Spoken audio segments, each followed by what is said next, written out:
Bonjour, je suis Anne-Sophie du site formationpayrh.fr et pour cette semaine, je vous ai préparé des questions-réponses sur la journée de solidarité. Le lundi de Pentecôte étant la semaine prochaine, j'ai pensé que c'était un sujet d'actualité à aborder cette semaine.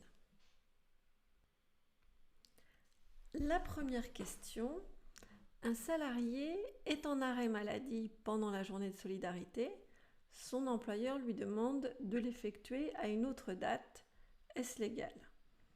Donc là, on est dans un cas de figure où l'employeur a prévu que la journée de solidarité se déroulerait lundi prochain, lundi de Pentecôte, et le salarié envoie vendredi un arrêt maladie qui se prolonge jusqu'au 31 mai, par exemple. Est-ce que l'employeur peut lui demander, lorsqu'il revient de son arrêt maladie, d'effectuer une autre journée de solidarité pour compenser le lundi pendant lequel il n'aura pas été là? Alors la réponse est non. Alors elle est non pour un arrêt maladie, pour un arrêt pour cause d'accident de travail ou si c'est une salariée qui est en arrêt maternité par exemple. Là, si les salariés ne sont pas là, on applique le maintien de salaire qui est prévu soit par le Code du travail, soit par la convention collective, mais on ne peut pas demander aux salariés d'effectuer, de rattraper la journée de solidarité qu'il n'a pas pu effectuer. La seconde question concerne un salarié qui refuse de venir travailler pour effectuer la journée de solidarité. Quelles sont les conséquences pour lui ? Alors, première solution, aucune, son salaire est maintenu, rien ne se passe sur son bulletin de paye, il est comme s'il était venu travailler, ou on lui retire une journée de son bulletin de paye. La bonne réponse est qu'on lui déduit une journée de salaire sur son bulletin.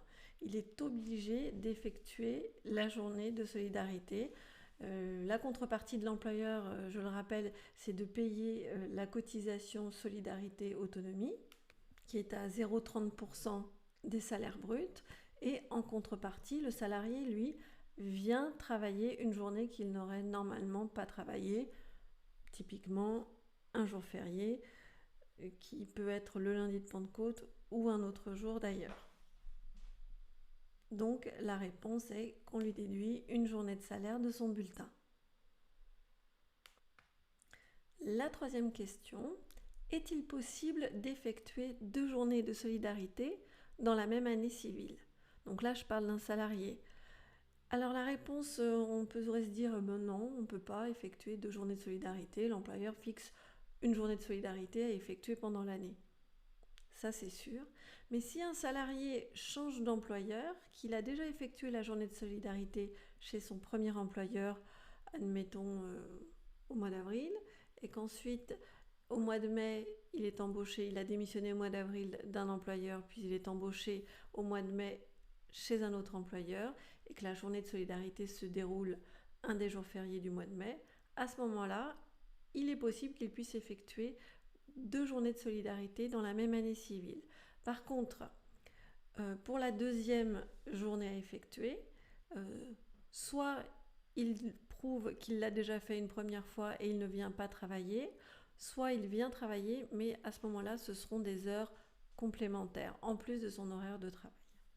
Donc la réponse est oui, on peut effectuer 2 journées de solidarité dans la même année civile. Quatrième question, l'employeur peut-il fixer la journée de solidarité le 1er mai?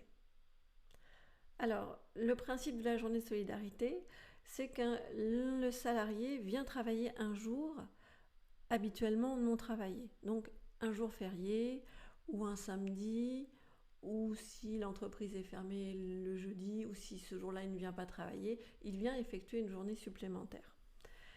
Alors, le 1er mai, c'est l'exception. C'est-à-dire que ça peut être n'importe quel jour férié, mais pas le 1er mai. Le 1er mai est toujours chômé, c'est la règle. Donc la réponse est non. L'employeur ne peut pas fixer la journée de solidarité ce jour-là. Question suivante.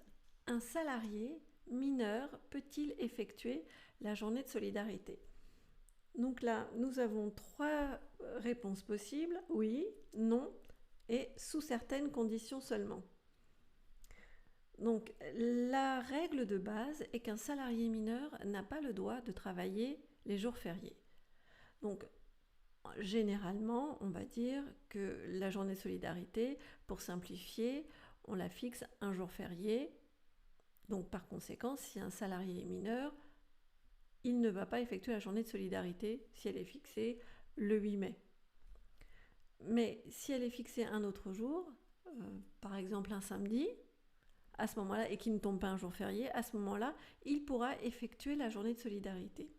Après, on a certaines exceptions, il y a certains accords qui existent dans certaines professions, notamment dans la restauration, dans laquelle les mineurs peuvent travailler des jours fériés.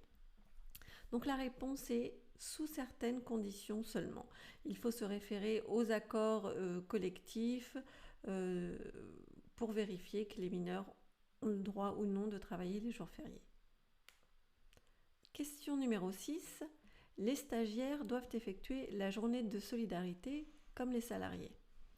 Parce qu'un stagiaire n'est pas considéré comme un salarié ordinaire. D'ailleurs, on ne fait pas déclaration d'embauche lorsqu'ils arrivent dans l'entreprise. Donc la réponse est non. Les stagiaires, ne sont pas obligés d'effectuer la journée de solidarité car ils ne sont pas considérés comme des salariés.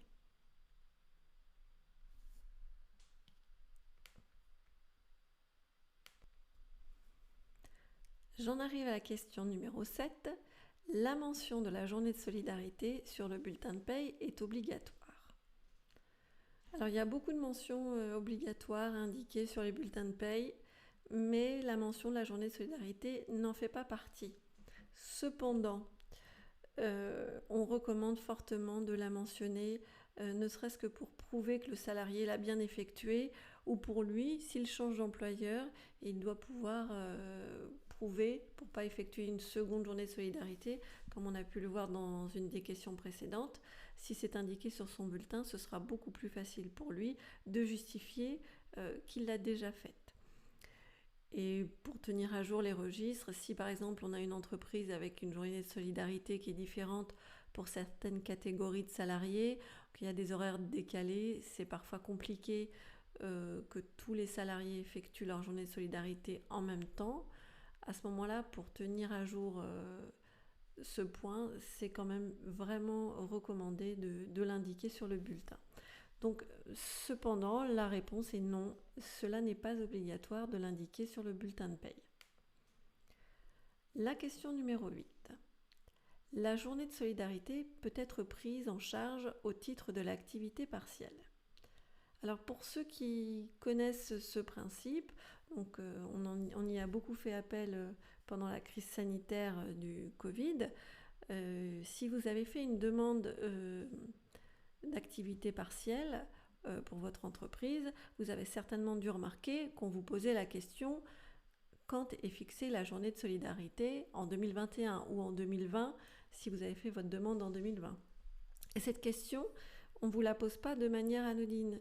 C'est pour savoir si c'est une journée que vous paierez ou que le système de l'activité partielle paiera.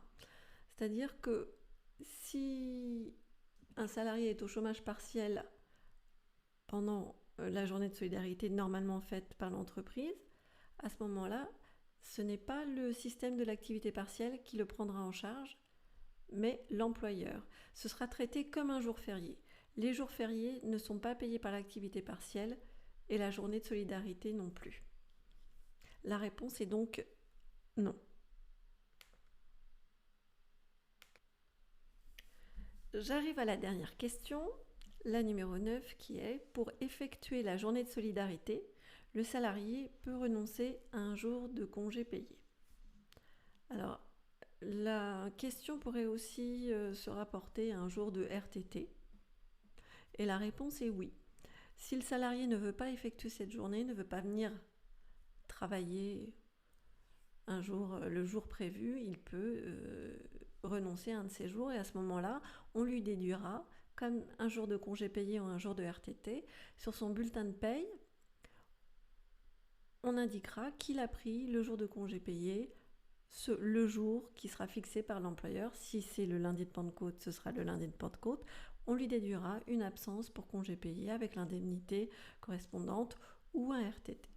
La réponse est donc oui. J'en ai donc fini avec ce quiz. Je vous souhaite une bonne soirée et une bonne journée et je vous dis à la semaine prochaine.